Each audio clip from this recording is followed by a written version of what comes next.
Hi guys, this is Andrea Proctor. Welcome to our week 3 of our Sociology 110 Art and Culture class. This week we're going to talk about a couple of things that we will be going over with for this week. This week we're going to trace the history and travels of the Hebrew people from 200 BCE to the 1st century. We're also going to discuss the differences and the development in the Gospels along with their specific differences. We're going to outline the basic tenets of Judaism, Christianity, as well as the connections between the two. We're also going to explain the development of Christianity from the life of Christ to the life of St. Augustine. We're also going to identify the relationship between the classical tradition and the early Christian thought. And we're also going to trace the development of Islam and explain its connections to Judaism and Christianity. We'll go over the basic tenets of Islam, and we'll identify works of Islamic art, architecture, and literature, and understand the contributions of Islamic culture. So that's what we're planning on doing for week 3. So we'll go over some of the questions for the DQs. So week 1, we're going to consider the general religious beliefs of the era and the newcomers, as well as what you know of the mystery cult from previous chapters. How would the life of Christ and his message be seen as revolutionary development? What are the major differences between the Gospels? Okay.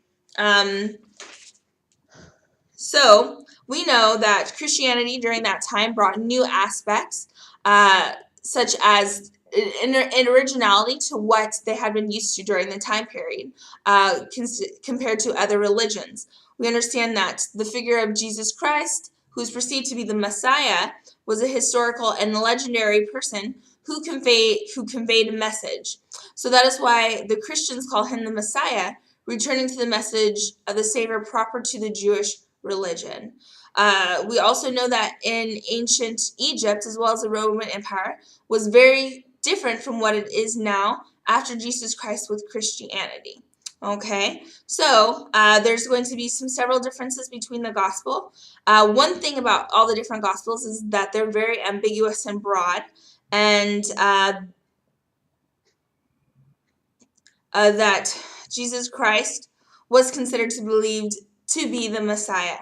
Okay, so that's going over the DQ question for week 1 for week 3.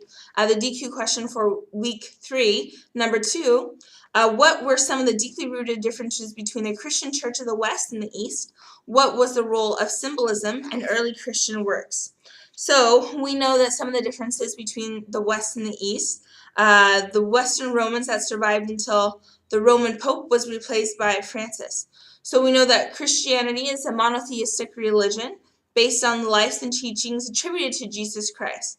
So there's many differences between the East versus West Church because of land donation to the West during that time period in Italy.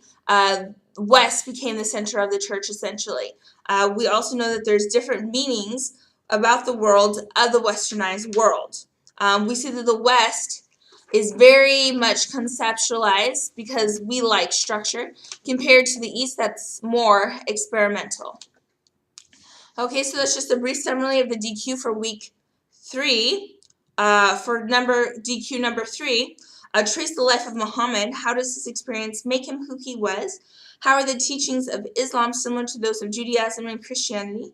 In which way is Islam unique? So we know that the Muslims believe that Muhammad was the prophet and the basis of Islam being the same as the bottom. We also know that he wrote the Quran and identified under Islamic as a social and political religious force in the Middle East and in Arabia. So we know a few decades after his death,